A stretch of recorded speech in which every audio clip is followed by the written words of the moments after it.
అన్నం ఇలాగా మట్టి దాకలో వండుకుంటే ఆరోగ్యానికి చాలా మంచిది, హెల్తీగా కూడా ఉంటాము. చూడండి, ఒకసారి ఇలా కడిగేసుకుందాం. చూస్తారు కదా, హెల్త్కి కూడా చాలా మంచిది మనకి.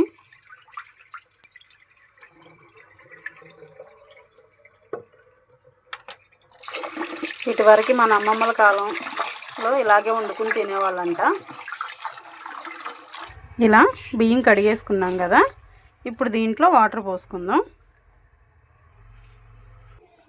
నీళ్ళు పోసేసుకున్నాం కదా, ఇప్పుడు దీన్ని స్టవ్ వెలిగించుకుని ఇప్పుడు పొయ్యి మీద పెట్టేసుకుందాం. చూసారు కదా, ఇలా పొయ్యి మీద పెట్టేసుకుని దీనిపైన మూత పెట్టుకుందాం. ఒకసారి మూత తీసుకుని చూసారా అన్నం ఎలా ఉడుకుతుందో, బాగా తెరులుతుంది కదా. ఒకసారి ఇలా కలుపుకుందాం. ఇవన్నీ పాతకాల పద్ధతిలో వండుకునేవాళ్ళు, బాగా కట్టెల పొయ్యి మీద వండుకునేవాళ్ళు. ఇప్పుడు మట్టి కుండలు ఇలా గ్యాస్ స్టవ్ మీద కూడా పెట్టుకుని వండుకోవచ్చు మనం. ఇంకోసారి మూత తీసుకుని ఒకసారి అన్నాన్ని చూద్దాం. చూసారా అన్నం ఎలా ఉడికిపోయిందో? చూసారుగా, అన్నం చాలా బాగా ఉడికిపోయింది.